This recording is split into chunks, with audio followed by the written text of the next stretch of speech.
வணக்கம். சிறகடிக்க ஆசை சீரியலில் இனி நடக்க போகுது அப்படின்னு தான் பார்க்க போகிறோம். இங்கே மனோஜுக்கு என்ன செய்யணும்னே தெரியல.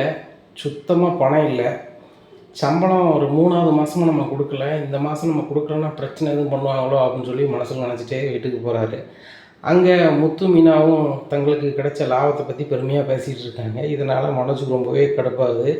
இந்த பணத்தை வேணால் கண்டிப்பாக சம்பளத்தை செட்டில் பண்ணிடலாமே அப்படின்னு சொல்லி ரூமுக்கு போய் ரோகிணி, நீ கொஞ்சம் அந்த மீனாக்கிட்டையும் முத்துக்கிட்டையும் பேசி நைஸாக பணத்தை வாங்கிறேன் அப்படிங்கிறாங்க. மனோஜ், உங்களுக்கு வெக்கமாக இல்லை?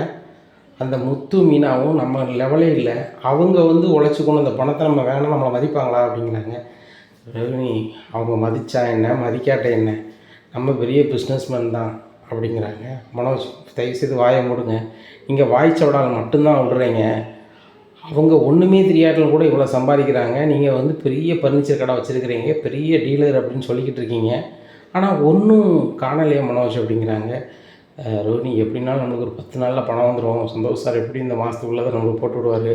அதுக்கு முன்னாடி நம்ம சமாளிச்சாகணும். நாளைக்கு 3வது மாதம் முடியுது. அப்போ 3 மாத சம்பளத்தை கேட்பாங்க வேலை பார்க்குறவங்க. என்ன செய்யணும் தெரியாது.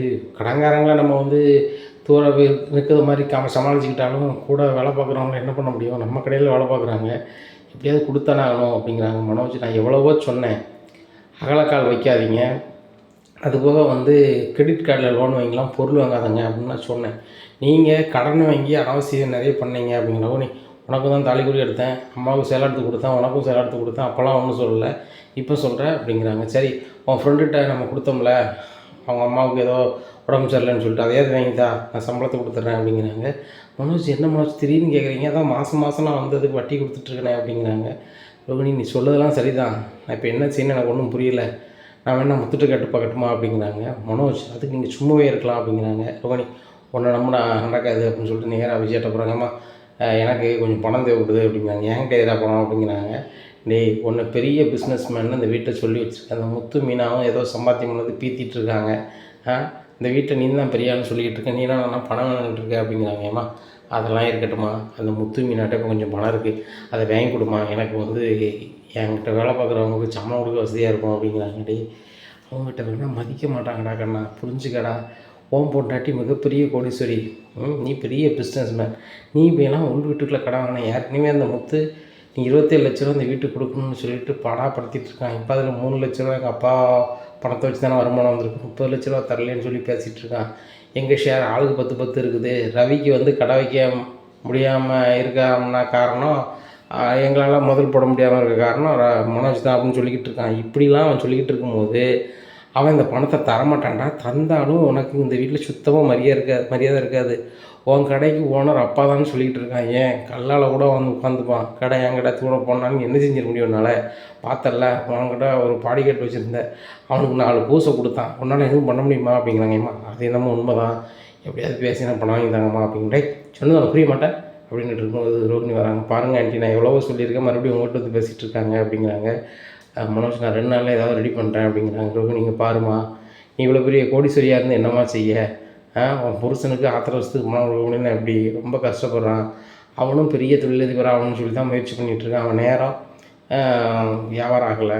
அது போக இன்னும் 10 நாளில் சந்தோஷம் தான் அவங்களுக்கு எப்படி பணம் தருவார்ல அப்படிங்கிறாங்க. ஆண்டி, இது எப்படி தெரியும் உங்களுக்கு அப்படிங்கிறாங்க. இல்லைம்மா, மனோஜ் தான் சொன்னான் அப்படிங்கிறாங்க. மனோஜ் எல்லாத்தையுமே உங்கள் அம்மாட்ட சொல்லிட்டியா அப்படிங்கிறாங்க. எங்கள் அம்மாட்ட எதுவுமே மறைக்க மாட்டேன் அப்படிங்கிறாங்க. உடனே விஜயா சொல்கிறாங்க, டேய், உங்கள் அப்பா பணத்தை தானே கடை ஆரம்பிச்சாப்பா, நீ ஏமாத்தானே செஞ்ச அப்படிங்கிறாங்க. இல்லைம்மா, அதை நான் சொன்னோம்னா நீ அதை என்கிட்ட சொல்லியிருக்கோம்ட்டா, அதில் எனக்கு கொஞ்சம் வருத்தம் இருந்துச்சு, ஆனால் நீங்கள் 2 பேரும் மன்னிப்பு கேட்டீங்க, நான் அதை பற்றி ஒன்றும் நினைக்கல. நானும் பார்வதிட்ட பணம் கேட்குறேன் அப்படின்னு சொல்லிட்டு பார்வதிட்ட ஃபோன் பண்ணி, பார்வதி ஒரு 2 லட்சம் இருந்தால் தாயேன், நான் தாரேன் அப்படிங்கிறாங்க. எம்மா தாயே, என்கிட்ட பணம் கிடையாது, அந்த சிந்தாமணிகிட்ட வேணால் கேட்டு வாங்கிக்க அப்படிங்கிறாங்க. சிந்தாமணி என் ஃபோன் பண்ணால் எடுக்கவே மாட்டேங்கா. அதுபோக மீனா தொழில் பண்ணதுக்கு நான் தான் சப்போர்ட்டாக இருக்கிற மாதிரி பேசுகிறா அப்படிங்கிறாங்க. உண்மை அதுதானே அப்படிங்கிறாங்க. உண்மை அதுதானே அப்படிங்கிறாங்க. ஆமாம், மீனா சின்னதாக பண்ணிகிட்டு இருந்தா, அவளுக்கு முடியாது, அதை செஞ்சுக்கிட மாட்டா, இதை செஞ்சுக்கிட மாட்டான்னு சொன்னேன். வீம்பில் பண்ணுறா, நல்லா தான் பண்ணுறா, நல்லா தான் வரப்போகிறா அப்படிங்கிறாங்க. ஓ, நீ மீனா ஆள் தானே, உனக்கு ஃபோன் பேசுனது தப்பு அப்படிங்கிறாங்க. ஏம்மா, நான் மீனா ஆள் தான், சரிதானா, நான் இப்போ ஃபோனை வச்சேன், எனக்கு 2 லட்ச ரூபா நான் ஃபோனை வை அப்படிங்கிறாங்க. டேய், அந்த பார்வதி நம்பி வேஸ்ட்டுடா, நான் என் ஃப்ரெண்டு ராஜேஸ்வரிட்ட கேட்டு பார்க்கணுன்னு சொல்லி ராஜேஸ்வரிக்கும் கால் பண்ணி கேட்குறாங்க. என்ன விஜயா, உன் மருமக்குமாரெலாம் பெரிய பணக்காரங்க அப்படின்னு சொல்லி என்கிட்ட பீத்துவே, என்கிட்ட 2 லட்சம் கேட்க, 2,00,000 மருமக்களுக்கு பெரிய பணமா அப்படிங்கிறாங்க. அது சரி தான். நான் வந்து அவசரத்துக்கு அவங்ககிட்ட கேட்காம உங்கள்கிட்ட கேட்டேன். சரி சரின்னு போன வச்சுடுறாங்க. பாத்தியா ரோகிணி, எல்லாருமே உன்னையும் ஸ்ருதியும் தான் சொல்கிறாங்க. நம்ம பணக்கார மருமகளை கொண்டு வந்திருக்கோம் அப்படின்னு சொல்லி பெருமையாக 4 இடத்துல சொல்கிறோம். அவங்க இப்படி சொல்கிறாங்க அப்படிங்கிறாங்க. அப்படின்னா எங்கேயாவது முயற்சி பண்ணுறேன் அப்படின்னு சொல்லிட்டு கடுப்பில் போயிடுறாங்க. நான் எங்கே போய் பணம் பரட்டுவேன்? 2,00,000த்துக்கு மேலே வேணுமே, என்ன பண்ணுறது அப்படின்னு சொல்லி முழிச்சிக்கிட்டு இருக்காங்க. இப்படியா இருக்குது. இந்த சூழ்நிலையில் ரவி வீட்டுக்கு வராங்க. வீட்டுக்கு வந்தோடனே ஸ்ருதிகிட்ட சொல்கிறாங்க, ஸ்ருதி இங்கே பாரு, உங்கள் அப்பா அம்மா பணம் தரதை வச்சு நான் ரெஸ்டாரண்ட் ஆரம்பிக்கக்கூடாதுன்னு நானும் நினைக்கிறேன். இப்போ நீனும் அதை ஏற்றுக்கிட்டேன். இனிமேல் நம்ம ஆரம்பிக்கிறதுக்கு நம்ம பணம் கொஞ்சம் கொஞ்சமாக சேர்க்கணும். இந்த மாதத்துலேருந்து நான் பணம் சேர்க்க போகிறேன். என் சம்பள பணம் 12,000 வந்திருக்கு. நம்ம செலவுக்கு ஒரு 8,000 வச்சுக்கிட்டு 4,000 நான் அதில் போடலான்னு இருக்கேன் அப்படிங்கிறாங்க. உடனே சரி ரவி போடு, எதில் போட போகிற அப்படிங்கிறாங்க. ஒரு உண்டியல் வாங்கிட்டு வந்திருக்கேன் அப்படிங்கிறாங்க. சரி ரைட் அப்படின்னு சொல்லிட்டு அந்த உண்டியலில் 4,000 போடுவாங்க. அப்போ ஸ்ருதி வந்து கொஞ்சம் எது ரவி, நான் போயிட்டு வரேன் வழியே அப்படிங்க. எங்கே அப்படிங்கிறாங்க. கொஞ்சம் பக்கத்தில் போயிட்டு வரேன் அப்படின்னு சொல்லிட்டு ஏடிஎம்மில் போய் பணத்தை எடுத்து வராங்க. பணத்தை எடுத்து வந்து அதில் போடுறாங்க. இன்னும் ஸ்ருதி அப்படிங்கிறாங்க, என் பங்குக்கும் போடுறேன். இப்படி மாதம் நம்ம போடுவோம். எப்படின்னாலும் ஒரு 10 மாதத்தில் கொஞ்சம் பணம் சேரும். கொஞ்சம் நம்ம அதை வச்சு எதாவது பண்ணிக்கலாம் அப்படிங்கிறாங்க. அதுவும் சரிதான் அப்படின்னு சொல்லிட்டு இது பண்ணிட்டு எல்லோரும் சாப்பிட வராங்க. அப்போ அண்ணாமலை கேட்குறாங்க, ரவி என்ன முடிவு எடுத்திருக்க அப்படிங்கிறாங்க. என்னதுப்பா அப்படிங்கிறாங்க. இல்லை ரெஸ்டாரண்ட் வைக்கிறத பற்றி என்ன முடிவு எடுத்திருக்க அப்படின்னு சொல்லி கேட்குறாங்க. இப்போ விஜயா சிரிக்கிறாங்க. ரைட்டு, என் வீட்டுக்காரே பேர் சரி பண்ணிடுவார் போலையே, பரவாயில்ல. பணம் தான் வந்து எங்கெல்லாமோ பாயும்பாங்க, என் வீட்டுக்காருக்கும் பாயுது அப்படின்னு சொல்லி இப்போ மாதிரி என் புருஷனுக்கு புத்தி வந்துச்சு அப்படின்னு சொல்லி மனசு நினச்சிக்கிட்டு அதை சொல்லுங்க. மாமனார்கிட்ட மாமியார்கிட்ட வாங்கி பணத்தை வாங்கி ரெஸ்டாரண்ட் வைக்க வேண்டியதுனே அப்படிங்கிறாங்க. விஜயா வாய மூடு, நான் அதை சொல்லலை, அதை பற்றி என்னப்பா முடிவு எடுத்துருக்க அப்படிங்கிறாங்க. இல்லைப்பா என்கிட்ட இப்போதைக்கு பணம் இல்லை, நான் உண்டியலில் பணம் சேர்க்க ஆரம்பிச்சிட்டேன்ப்பா. இப்போ நானும் ஸ்ருதியும் கொஞ்சம் கொஞ்சமாக உண்டியலில் பணம் சேர்க்குறேன்ப்பா அப்படிங்கிறாங்க. உடனே ஸ்ருதி சொல்கிறாங்க, ஆமாம் அங்கிள், என் அக்கௌண்ட்டில் வந்து ஒரு 8,00,000 இருக்குது, அதையும் நான் எடுத்துக்கொண்டு நாளைக்கு அந்த உண்டியலில் போட்டுருவேன் அப்படிங்கிறாங்க. இதை கேட்ட மனோஜ் 8,00,000 அக்கௌண்ட் வச்சுருக்காளா, அதை போட்டுறாளா அப்படின்னு சொல்லி முடிச்சுட்டே இருக்கிறாரு. இந்த 8,00,000 நம்ம எடுத்துட்டோம் அப்படின்னு சொன்னால் சம்பளமும் கொடுத்துடலாம், கையிலையும் கொஞ்சம் காசு இருக்கும். கிரெடிட் கார்டுக்கு வந்து அவங்க வேறு வந்து பணம் கட்டலன்னு இருக்காங்க, அதையும் நம்ம கட்டிடலாம். எப்போ சரி ரைட்டு போடட்டும் ஸ்ருதி அப்படின்னு சொல்லி நினைக்காங்க. வந்தாலும் நைட்டு சாப்பிட்டு எல்லோரும் தூங்கிடுறாங்க. காலையிலே விடியுது. ஸ்ருதி வந்து ரவியை ஒரு பேங்க் வரை கூட்டி போக சொல்கிறாங்க. அங்கே போய் பணத்தை எடுத்துக்கொண்டு உண்டியலில் போட்டுடுறாங்க. இங்கே மனோஜ் அதை நல்லாவே பார்த்துறாரு. ஓ, இதில் கிட்டத்தட்ட 8,00,000 மேலே கிடக்கல, இதை எடுத்தால் போதும் அப்படின்னு நினைக்காங்க. சரி ரைட்டு, வீட்டில் யாரும் இல்லாதப்போ நம்ம செய்யணும் அப்படின்னு நினைக்காங்க. முத்து மீனாவும் வேலைக்கு போகாமல் அன்றைக்கி ரெஸ்ட் எடுக்கிறாங்க. ஏன்னா அவங்க வந்து ஒரு மண்டபத்தில் வந்து டெக்கரேஷன் வேலை வீடியோ பார்த்துருக்காங்க. ரெஸ்ட் எடுக்காங்க. இன்றைக்கி ஒன்றும் எடுக்க முடியாது போலையே அப்படின்னு சொல்லிட்டு போயிடுறாரு. இங்கே முத்து மீனாவும் சாப்பிட்டுட்டு சரி எல்லோரும் போன பிறகு தூங்கிட வேண்டியதான் அப்படின்னு சொல்லிட்டு நினைக்காங்க. விஜயா நல்ல பள்ளி போயிருந்தாங்க, அண்ணாமலை மீட்டிங் போயிருந்தாங்க, எல்லாருமே எல்லா பக்கம் போயிடுறாங்க. அப்போ மனோஜ் கடைக்கு வராங்க. கடை முன்னாடி சம்பளம் கொடுக்கல அப்படின்னு சொல்லி அவங்க ஸ்டாஃப் எல்லாம் வாசலில் உட்காந்துருக்காங்க. நீங்கள் கடை திறப்போம் அப்படிங்கிறாங்க. நாங்கள் கடையெல்லாம் திறக்க மாட்டோம் சார், எங்களுக்கு வந்துட்டு சம்பளம் வேணும் அப்படின்னு சொல்லி சம்பளம் போட்டு உட்காந்துருக்காங்க. ஐயோ, கடை திறந்து தனியாக தர முடியும் அப்படிங்கிறாங்க. நீ பேசுகிற பேச்சுக்கு யாருமே வியாபாரத்துக்கு வரமாட்டாங்க அப்படிங்கிறாங்க. சாப்பிட்னா நீ நான் பேசுகிற சோக்கு அப்படிங்கிறாங்க. இதுக்கு மேலே எப்படி பேசணும், எங்கள் ஓனர்மா நீங்கள் நடந்துக்கணும். வரக்கூடிய கஸ்டமரை வந்து நீங்கள் வந்து பைசா குறைக்க மாட்டேன், அப்படி தான் பண்ணுவேன், இப்படி தான் பண்ணணும்னு சுய விளம்பரம் பண்ணிக்கிட்டு இருந்தால் யார் வருவா? தற்பூர்வமாக தான் பேசிகிட்டு இருக்கீங்க. நான் நிறைய டிகிரி படிச்சிருக்கேன்னா உடனே எல்லோரும் வந்து பொருள் வாங்கிடுவாங்களா? அவங்களுக்கு கம்மியான விலையில் கிடைக்கா, தரமான கிடைக்காது தான் பார்ப்பாங்க. இனிமையாக பேசணும். நீங்கள் பேசுறது எல்லாமே அவங்க எங்களையே எரிச்சப்படுத்த மாதிரி இருக்குது. அவங்களுக்கு எப்படி இருக்கும் அப்படிங்கிறாங்க. ஐயோ, உங்களால் தான் வியாபாரம் போச்சு இருக்கும், வியாபாரம் எங்களால் போச்சுன்னு சொல்லிங்களா, 3 மாதம் சம்பளம் கொடுங்க கிளம்புறோம் அப்படிங்கிறாங்க. உடனே நான் கடையை தான் தர முடியும் அப்படிங்கிறாங்க. என்ன வாழைப்பழ கதையா, நாங்கள் போக முடியாது அப்படின்னு சொல்லிட்டு சம்பளம் போட்டு வந்துடுறாங்க.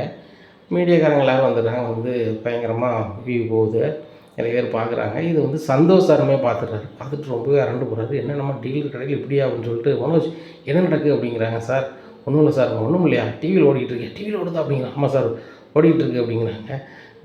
மனோஜ் இந்த மாதிரிலாம் பண்ணிட்டு இருந்தீங்கன்னா டீலர்ஷிப்பை கேன்சல் பண்ணிவிட்டு வேறு யாருக்காக கொடுத்துருவோம், பார்த்துக்கோங்க, அதை சரி பண்ண முடியுமான்னு பாருங்கள், இல்லைன்னா அவ்வளோதான் அப்படிங்கிறாங்க. ஏற்கனவே உங்கள் மேலே ஏகப்பட்ட வரி வருது எனக்கு, நீங்கள் சப்டீலர்க்கெலாம் பணம் வாங்கிட்டு எனக்கு கெட்டல வைக்கலன்னு சொல்லிட்டுலாம் வருது.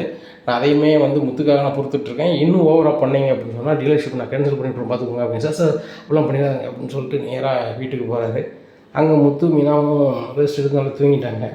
அப்போ ரவி ரூமுக்குள்ளே பைய போகிறாரு, புண்டியில் எடுத்து காரில் கொண்டு வைக்கிறாரு. இது எப்படியாவது உடைக்கணுமே அப்படின்னு சொல்லிட்டு நேராக ஒரு பட்டறைக்கு போகிறாங்க. பட்டறையில் போய் இது உடைக்கணும் அப்படிங்கிறாங்க. உடனே சரி ரைட்டு அப்படின்னு சொல்லிட்டு உடைக்கிறாங்க. உடைச்சிட்டு அந்த அதை வந்து பணத்தை எடுத்துகிட்டு அதே ஒரு ஷாப்பில் கொடுக்குறாரு. இதை மறுபடி உடையாத மாதிரியே இது சரி பண்ணணும் அப்படிங்கிறாங்க. மறுபடியும் அதை சரி பண்ணி நேராக இருந்த இடத்துலயே கொண்டு வச்சிடுறாரு. வச்சுட்டு பணத்தோடு நேராக போகிறாரு. அவங்களுக்கு அவ்வளோ பேரும் செட்டில் பண்ணுறாரு. செட்டில் பண்ணிட்டு, சார் கடன் நடக்குது சார் பாருங்கள் சார் அப்படின்னு சொல்லிட்டு வீடியோ கால் பண்ணுறாங்க.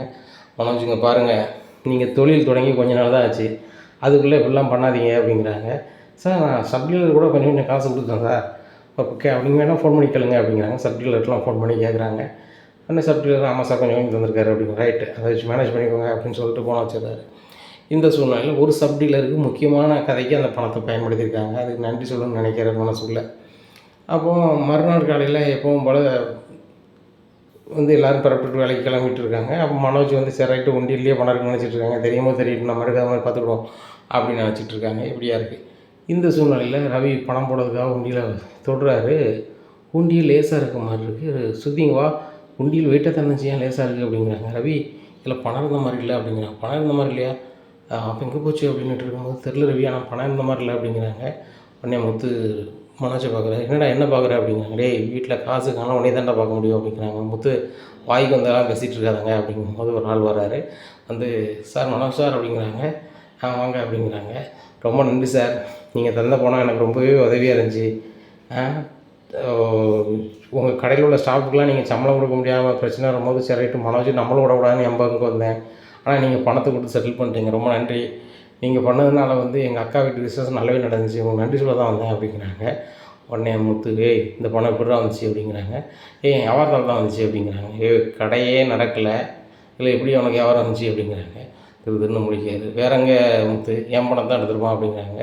உனக்கு எவ்வளோ திமிரில் ரவியும் சுருதியும் அவங்க முயற்சியால் கடையை ரெஸ்டாரண்ட் துவங்கணும் அப்படின்னு சொல்லி கொஞ்சம் கொஞ்சமாக சிறுக சேர்த்துட்ருக்காங்க. இந்த பணத்தை நீ ஆட்டை போட்டு தான் சுயநலத்துக்கு எல்லாரையும் பயன்படுத்தி அப்படின்னு சொல்லி மனோஜை ஒழுவலும் ஒழுக்காங்க. மனோஜ் மேலே கை வைக்கிறது வேலை வச்சுக்காதீங்க அப்படிங்கிறாங்க. பண்ணி கையென்ன காலை வைப்பேன் அப்படின்னு சொல்லிட்டு கையை முடிச்சிருக்காங்க. அம்மா அம்மா அம்மா அம்மா அப்படிங்கிறாங்க. விஜயா விட்றா அப்படிங்கிறாங்க. பணம் வந்தாகணும், இல்லைன்னு அவ்வளோதான் அப்படிங்கிறாங்க. உடனே ரோகிணி சொல்லிட்டாங்க, நான் பொறுப்பு, ஒரே வாரத்தில் தந்துடுறேன் அப்படிங்கிறாங்க. ஒரு வாரத்தில் தரலன்னா அந்த கையில் இருக்காது அப்படிங்கிறாங்க. இதை கேட்டால் விஜய்டே உடனே கொடுத்து ரெடி பண்ணி ஒரு வாரத்தில் கொடுத்துட்றேன், இல்லைன்னா அவ்வளோதான்டா அப்படிங்கிறாங்க. இனி என்ன நடக்கும் அப்படிங்கிறத பொறுத்து வந்து பார்க்கலாம்.